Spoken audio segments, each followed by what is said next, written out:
Hello, everyone, and welcome to the 42 Rugby Weekly. A very happy Christmas to you and almost a happy New Year. I'm never sure what to say, really, in this no man's land few days.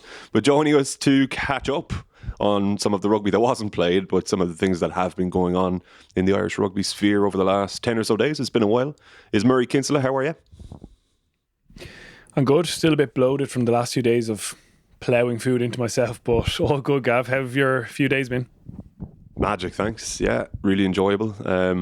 Nice to see people, catch up with people, and physically feel like shit. I'm not going to lie to you, but but we'll drive Every it on. year, like you promise yourself you're not going to do it, but every year it happens. It's unbelievable. And I do find with age as well, like I've only been out a couple of times. I've been working a few days because I've New Year's booked off, had grand plans for that. We'll see if they come to fruition or not, but I don't know. I'm 29 now. You're a little bit ahead of me, but it just gets tougher every year for the body to recover. I mean, we should listen to athletes, right? They're always saying it. Recovery time is extended when you're that little bit longer in the tooth. But what about yourself? What did you get up to? You're down in Waterford as we speak, right? Yeah, I'm here in my brother Harvey's old bedroom, and yeah, it's been great seeing family, seeing friends. Excuse me. That's a few pints showing its signs there. But yeah, saw friends on the 23rd, did it as much as we could within reason. You know yourself, you're kind of home by 8:30 to the mother and you're drunk and staggering around the kitchen. But it's been good. It's been really nice. And like at least you are around everyone a little bit more because you're not out until 3 a.m. So that's been a good thing. And yeah, down here for a few more days and then back up and hopefully back into rugby. Like it's been a mad few days in that regard, hasn't it? You don't know what's around the corner really. You're just hopeful that when we're back up and at it, it'll be a decent schedule ahead of us.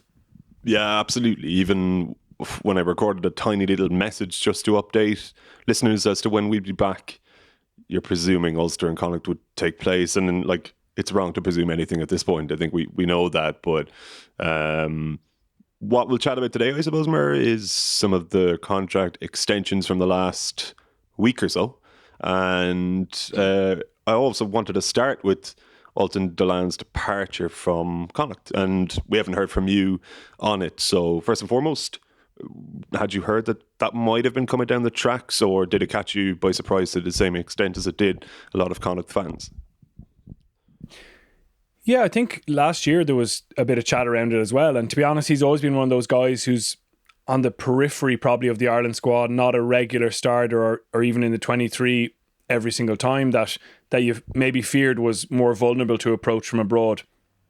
And I think he'd been linked to Racing before, and as far as I know, they were in for him again this time, and he's chosen La Rochelle because there's a connection there at Rog, and because they're a great club. So on that front, it's a brilliant move for him individually, and definitely he was tempted before. Obviously, he's been really loyal to Connacht and built a great bond with fans there, and the province's, I suppose, their affection for him has been real obvious over the last couple of days. Even his fellow players like Jack Carty talking about how much of a legend he's been for them. So no, not a huge shock that he's one of those guys who go, and they're the players who are, I suppose, more interested when those foreign clubs are showing signs of potentially signing them up because of the lack of certainty around their international careers. When you're a regular starter with Ireland, you're going to do everything you can to keep that status. But Dillane's probably looked at his career in realistic terms and feels that this is a great opportunity that he just can't turn down. And it is exactly that. It's incredibly exciting. I think he's going to be absolutely outstanding over there. I think the league will really suit him and the fans will really take to him. So yeah, a real disappointment for Connacht though, isn't it, Gav? I mean, he's a guy who fans really have grown to love, and he's going to be badly missed. Yeah, they're conveyor belt there. You've got the Murray brothers from Roscommon, you've got Oisin Dowling, and I think it's clear from the noise coming out of Connacht that they are going to look to try and recruit a more senior lock. But I suppose one of the things that I hadn't taken into account in losing a player of Dillane's calibre is that those guys coming up, like, he's shown them the way as well. You know, you're not just losing a player or an athlete. Like, I don't think he's the most vocal of guys, but he is certainly a guy who at 28 and after 125 odd appearances for Connacht, like those younger up-and-comers would look up to and probably adore, because by all accounts, training-wise, in terms of how he actually acquits himself, he's an example to them all. Yeah, definitely. And that's a big part of it now is Connacht. Unfortunately, this happens in rugby and it's always a danger, as we've just said, but they've got to move on and plan around it. And you mentioned the Murray brothers. I think it's been brilliant to see Niall emerging so forcefully in the last couple of seasons. His younger brother, Dara, by all accounts, is an even more exciting prospect. He's a really highly regarded, intelligent young man who's got loads of athletic potential. So it'll be great to see them getting even more and further opportunities. I think Oisín Dowling has done really well. Excuse me. I think Oisín Dowling has done really well since he got back from his injury. Obviously, he was delayed in how he could make his impact from Leinster, but he's really impressed me. And Gavan Thornbury is also, to come back from injury, a guy who obviously isn't featuring at the moment, but has been on a real upward trend of his own, and I think will probably feature with Ireland if he can get back to where he was before that injury. Lev Fifita probably hasn't completely kicked off yet in terms of his kind of career, and it's been really tough with the breakup of the schedule, but hopefully we'll see a bit more from him. I think if you add another strong signing to that mix, then you're looking pretty good from Connacht's point of view. But this is the challenge for them. Like, they, particularly recently, obviously there's been news around this and Papa Lee going to Brive and those kind of things happening. But I suppose Tom Daly, who was linked to Munster, re-signing is great for them, and they will have challenges in that regard when players do well and there's bigger clubs, or sorry, maybe clubs who've pushed higher in terms of Champions Cup, like a La Rochelle or a Racing with Dillane, who are going to turn players' heads, but they've got something nice building there as well, and they've got to move on from this positively. I think there were parallels between when Donnacha Ryan left Munster and this Dillane situation, and at that time, in the back of my mind, and I'd imagine in the back of a lot of people's minds, it was like, oh, well, that's probably Donnacha Ryan's international future over with. And I mean, obviously at the time when he was playing so well for Racing, people were kind of saying, can you not invoke the Sexton clause here and bring him back for Six Nations or whatever? But I don't know, with Dillane at 28, I kind of get the sense that he could excel over there to the extent that he nearly turns more heads at home again, and one day might land back here for what could still be the prime years of his career for a lock, depending on how long he can kind of hang on to that trademark athleticism. But you could envisage a situation where he comes back at 32 or so and plays for Connacht, or maybe even plays for Munster, which would be cheeky, or is cheeky of me to suggest. But I don't know, I just don't feel as though we've seen the end of him from an Irish point of view, strictly speaking. Yeah, and the Munster thing is interesting because, again, over the last number of years, actually, I've heard of a few shows of interest or even tentative approaches from Munster, obviously, where he played his underage rugby, and would have been interested in a player of his calibre, particularly with Snyman obviously expected to leave at the end of the province. And that is absolutely a possibility of returning home. However, I also see the possibility of him going over and honestly being a massive hit over there, and just thinking this is brilliant as well.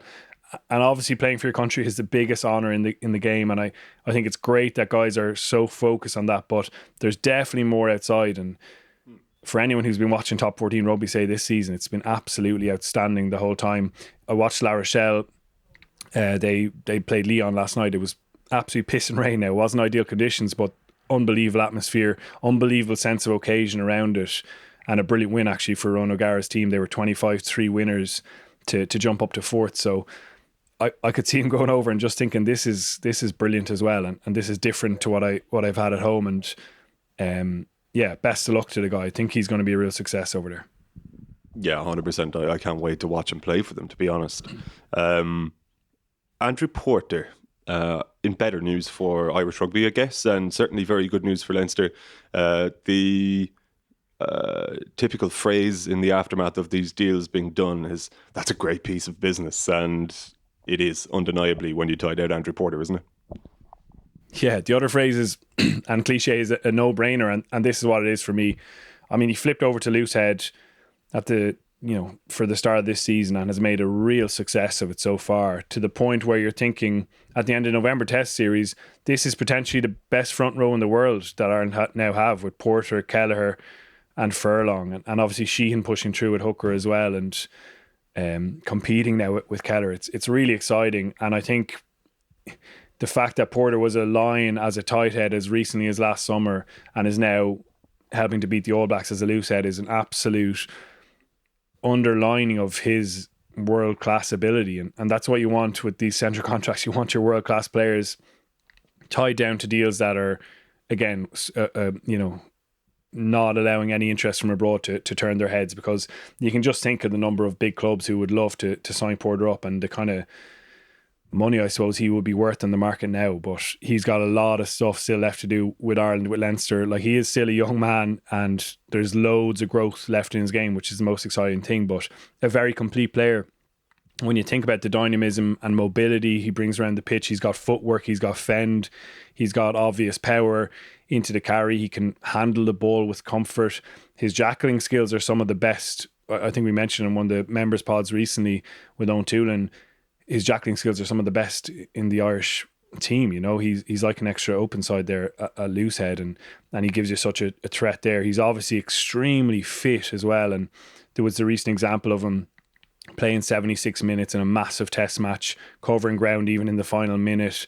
He's an agile defender as well, and not a weakness in your defensive line. So yeah, a brilliant player for Irish rugby to have now back on the loose head side, and him and Furlong in tandem is incredibly exciting going into the Six Nations and well beyond that. I think it makes perfect sense for the pair of them. You would expect that it means, of course, Cian Healy coming off his central contract, having probably lost that first choice status with Ireland, but another guy who, if he does go back to a Leinster contract or whatever way they work it out with the union, still has plenty to offer as well, and loads for Healy obviously to teach Porter as well. So I think we can definitely agree that was a great Christmas present for Irish rugby.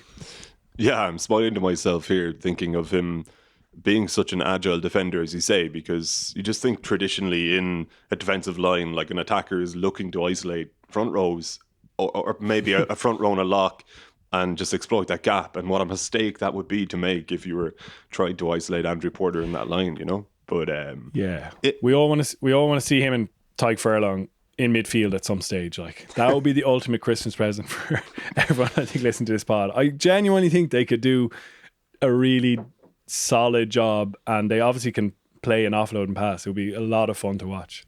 Our colleague Gavan Cooney has been beating that drum for quite some time. He actually thinks he's the pioneer of it, and he might be, for all I know he is. Just when you were listing all of his attributes there, Porter, you mentioned before that he still has room to grow his game or room to develop. Where would you like to see him develop most? Like, where is that room as you see it? I think the thing with all players, and especially probably props of that age, is around the reading of the game. And I'm not trying to be critical of how he's read games in the past, but you do get a better understanding of the flow and the tactical appreciation for games. And that's, like, Tadhg Furlong is a great example. He's undergone that transformation in the last couple of years since becoming part of the leadership group with Ireland. You know, before he's probably just tight head job, nail my role, try and get some really good carries in, probably not thinking a huge amount around what Ireland are doing around the pitch. But the more guys you can have with that appreciation for space as well, probably, again, where Furlong excels. Like, I did a piece there for Christmas on Furlong, and it's just watching him off the ball in games is fascinating because he's actually looking all the time. When he's approaching rucks, he's looking. He's not just running to the ball. He's got his head in a swivel. He's scanning all the time. And I mean, that's something you talk about with Premier League midfielders, the scanning quality, but Furlong does that really well. So things like that with Porter, and with all those skills I mentioned, there's always ways you can get better there, you know. Like, even on the jackal stuff, he's so relentless often for going, putting his head in a ruck and trying to slow the ball. Does often slow it, but I think he'll see opportunity to be even more clinical with how he picks out opportunities there, and with his passing skill, the timing of passes, staying really square to the line, and all those things can definitely be just tweaked and improved. So the sky's the limit for the guy. Were you surprised that Conor Murray's central contract was extended? Yeah, I was. Like, and I was going to refer to it earlier on when you talk about using your central contracts for the first choice guys who are at the very peak of their game. And that's probably as much a timing issue with Conor Murray, because, I saw the news and I kind of went through it in my head and I go, he's not first choice for Ireland at the moment. Jamison Gibson Park has come in November and taken that slot and been really suited particularly to how Ireland are trying to play the game with tempo, with heads up rugby, as we've heard a few times, with guys making decisions on the move. And those probably aren't Conor Murray's main strengths. Now, I don't think he's as weak in those areas as some people might have you believe. And I don't think his form is as bad as some people probably believe, that his decline has been so great. However, he's not a first choice player, and that's where my thinking was around it. I look at the statement they put out, the reminder of his incredible CV in rugby and his status as, for me, the greatest Irish scrum half ever. Like, he's achieved an incredible amount, has been a genuine best in his position in the world in the very recent past, in fairness. So yeah, there's those reasons to dish out a central contract, and obviously there's a sense from Andy Farrell, you would presume, is part of that, and David Newsford, that Murray's going to go back and become the first choice scrum half, because as far as we knew with the central contracts, that's what they were about. I don't know what you felt about it, Gav. I've only encountered kind of surprise or even people bemoaning the deal, and that's hard on Conor Murray, obviously, but I don't know, how did you feel about it?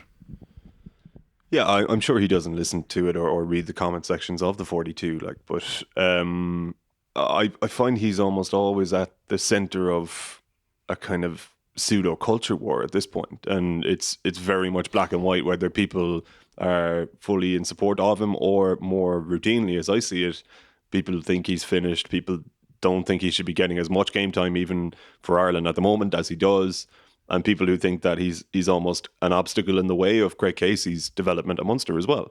And I think it's probably a little bit unfortunate for him that he has played for the last 5 years, the last 3 years, under a coach who probably doesn't necessarily play to a scrum half strengths at all. I mean, his strengths obviously, aside from being very defensively solid and having a great kicking game and all that, are being able to actually control a game. And Munster quite often don't play a game that's conducive to him actually showing what he's good at, or the things that we knew he used to be good at least. So I think that perception that he is in decline has been accentuated by the way Munster play, and actually by the way Ireland were playing as well towards the end of the Schmidt reign. Like, it was almost as though he was seen as the cause of that quite often, when in reality I think that it was the other way around. So I was surprised for the same reason that you were surprised, and yet I didn't feel as strongly about it as a lot of the people who seem to think it was a crime against humanity, you know. Logistically, as you say, when somebody else is first choice, yeah, I think you have to be surprised, but I wonder how much of it may have been a bit of a loyalty thing as well. On behalf of the IRFU, just acknowledging that he is one of the greatest ever players. We don't know, he could be on a big pay reduction for all we know. I mean, maybe you do know, I don't know.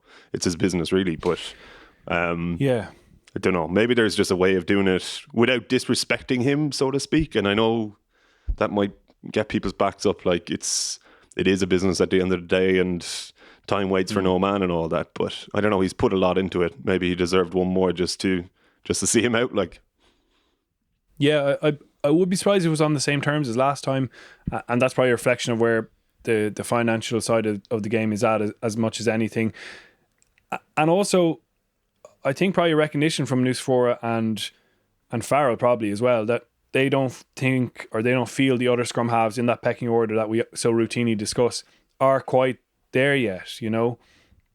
Craig Casey is a good example. Really exciting prospect, has done really well in so many instances, but I suppose even watching this season, I've seen him have poor games for Munster, or have poor contributions that he would have been, and has actually said he was frustrated with. He's actually said his form at the start of the season he wasn't pleased with, but I don't think people really see that. They see the exciting young scrum half trying to burst through. And as Andy Farrell said about Conor Murray specifically during the November tests, when a guy's been there for a long time, people just want something new and they overlook the contributions, and that definitely happens with Murray. Like, people say he's slow. There might be a couple of rucks where they notice that happening. They don't notice it with a different scrum half. So yeah, there's been an exaggeration there. The other thing with central contracts is, like, Peter O'Mahony is an example of someone who got an extension on his IRFU deal relatively recently, and isn't a first choice player, but has made a massive contribution in the past months. Obviously off the bench, as well as around the camp and the squad, and providing influence and leadership and those kind of things that aren't as tangible to us on the outside. And again, that was referenced from, I think, Nucifora in the statement announcing Murray. So there are all those aspects to it, and maybe there's a slight shift in the contracting policy, as well as the fact that like Murray would have had interest from outside, and again, I've heard that in the past couple of months there was some interest from France and probably decent offers potentially on the table. So therefore it's you know, you've got to weigh up whether you lose this guy completely or you extend with an IRFU contract, because again, Munster would have really probably struggled maybe to swallow that big contract back onto their budget as well. So there's all sorts of factors in it, and it is intricate, but I suppose Omani may even be a good example of how a player gets an extension and continues to make a big contribution despite what many of the naysayers will say. Yeah, just before we move on from that, because I think that's interesting, do you think, like, I would say people's interpretation of central contracts and the way they're awarded, let's say, is that the IRFU just make a decision. Like Nucifora and whoever sit down, talk about the player, talk about their upside over the next couple of years and make a call. But in Murray's situation, because of what you've outlined about Munster, do you reckon Munster would have been actually leaning on the IRFU to make this decision? Like, how influential are the provinces in getting something like this done? It's all on Nucifora really, and he's a guy who has a very thick skin, and that's why he's in that position, because he can listen to complaints or suggestions or whatever they might be from provinces and everyone else, and make his own decision based on what's the best for the national team. And that's what everything has to revolve around at the moment, because it's still 80% of Irish rugby is income is coming from there, even in these tough times. So that's all he's got to think about it. I suppose he's, again, you look at the succession planning, and maybe they don't feel that anyone else in that pecking order there is ready for a national contract. Gibson Park obviously is ended the most recent campaign as first choice, but that is literally the first campaign where he was first choice, and it would be very short term, I suppose, from their point of view to make a decision on that. And then the other guys who are battling behind it, we always talk about the quality there, but no one's really consistently been that third. I think Casey probably is now, again, based on his potential as well as ability to change a game, but the rest of the pack are fighting out. I know a lot of people think John Cooney should be that one, but he's not, and I suppose let's not go there because we'll be here 40 minutes later. Yeah, that's wise, I think. Well, what about Nathan Doak then? He's signed on with Ulster again, along with Stuart McCloskey and Ethan McElroy. Just to touch upon Doak, I mean, he's had obviously a bit of an explosive start to the season in terms of how he's emerged on the scene. We may be having a very different conversation about the heirs to the position of scrum half in even 6 months' time, you know. So as much as on the one hand it is a little bit alarming if the IRFU see Conor Murray as potentially being the starter again, or if they feel as though the chasing pack, so to speak, aren't quite up to it yet. On the other hand, things move pretty fast in this sport, and I think Doak being kept on is a surefire sign that they do see him as being well, understandably a big part of their future. Definitely, like, brilliant prospect for Irish rugby, brilliant for Ulster to have a guy who fans have already taken a fondness to, and he's the kind of young figure who can, I suppose, be a focal point for support, especially in his position. He seems like such a confident young man, such an array of skills, and you know, he's learned so much already this season, simply through, I suppose, John Cooney being injured and him getting an extended run of games, an extended chance to learn week to week of running a team from a really important position. And it's a really long-term deal. It's a really long-term deal to keep him there till 2026. It's a real statement of faith in his ability and his potential. And it's been brilliant for Ulster to get so much good news. I mean, James Hume signing an extension of his contract. There's a guy who I think even more in the short term can play a role with Ireland. He's going to start putting serious pressure onto Ringrose and the rest of the centres in that squad. Like, after that Leinster match, when he was a bit of a difference maker, he was just so confident in stating that he wasn't happy with the lack of game time, and he struck you as a young man who wasn't just happy to be holding tackle bags and standing around in training, but really wants to push through and feature in test matches. So brilliant for them. Tom O'Toole's another one. He's another big, important prospect for Irish rugby at tight head, with Porter going across and the ramifications of that, as well as some of their more senior guys like Marty Moore. Jordy Murphy was another one. And McCloskey is the most important of all. Like, he's a totemic figure for Ulster, and he's another one who I know for a fact had interest from France and would have been just incredible in the top 14. That he would have been the star of the show for whoever got him over there. But it's been brilliant for Ulster to tie him down to a 3-year deal, and he'll continue to be absolutely pivotal to them with his very complete game in midfield as now. So a happy Christmas for Ulster, definitely, aside from obviously the COVID outbreak, but getting guys contracts across the line and keeping a bit of shape around that squad, it's just great news. Yeah, a few of those were named, I think, last Wednesday, and I forgot we hadn't even been speaking to you on Thursday, so sorry for not mentioning the other 6 or 7 guys who'd signed on there alongside the 3 I did name. Just on McCloskey, I asked Owen Toolan this on Monday, and it's always been a bit of a curiosity for me. And you know the way I get anyway with sort of the Jack Cartys of this world, the John Coonies who you so artfully dodged bringing into conversation a moment ago. But like, why do you think it hasn't quite happened for McCloskey at international level, knowing the quality that he has that we now see week in, week out? It's the guys in front of him, like, quite simply. You know, Robbie Henshaw, starting line. Bundyaki was a test line. Guy Ringrose hasn't been a line yet, but has been outstanding and is, you know, a 13 rather than a 12. So Henshaw and Aki being there is quite simply what's stopped McCloskey from playing more. And those guys have been really consistent at test level.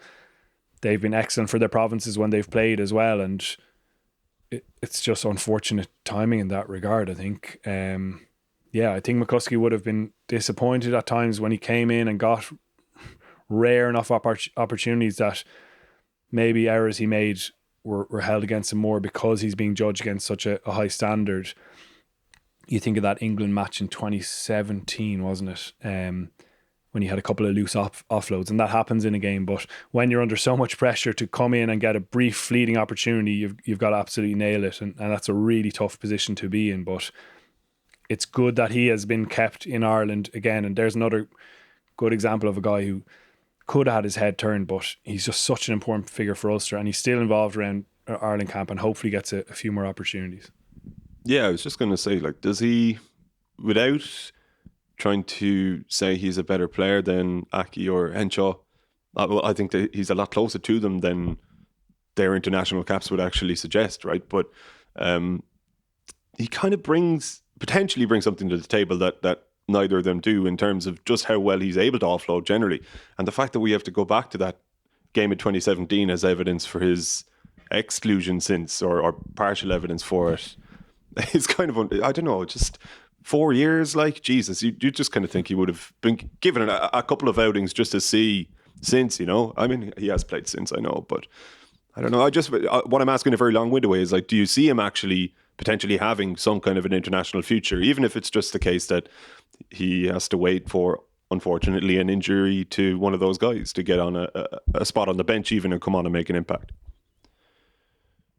Yeah, I think that's realistically that is it. Yeah, he's got to keep playing really well and be there and ready when or if one of them gets injured, or, as it seems very unlikely, goes wildly out of form. I don't see that happening. So yeah, he's got to keep plugging away, and it's also important that Ulster is clearly so important to him. Like, that's as important as Ireland stuff, is being central to that, hopefully trying to win something with Ulster before his career finishes, and just continuing to be brilliantly consistent. His offloading, as you say, is a highlight every weekend. In Test Rugby, there just aren't probably as many opportunities for the kind of offloads he's able to throw in URC games and Champions Cup games. So in fairness, he has done it to a very high level, but a brilliant player who's got to keep performing and be ready to take whatever opportunity comes. Well, you've got about 8 press conferences to do today, so I'll let you go. Who's first up? We have Connacht, Munster, and then Leinster today. Ulster on tomorrow. So I don't know, maybe by the time people are listening to this, there'll be updates on games, etc. But here's hoping. Everyone's scheduled as we speak to do a presser, so that's hopefully a good sign. Yeah, that's a decent start. We'll leave you to it. Thanks as always, Mer. Cheers, Gav. Chat to you soon. Thanks to you guys at home as well. Hope you've had a brilliant few days. And if you do have New Year plans, I hope they actually happen for you. We will be back soon. I don't know what day it is anymore. I suppose we'll be back on a Thursday, though, at some point in the near future. Until then, mind yourselves. Take it easy.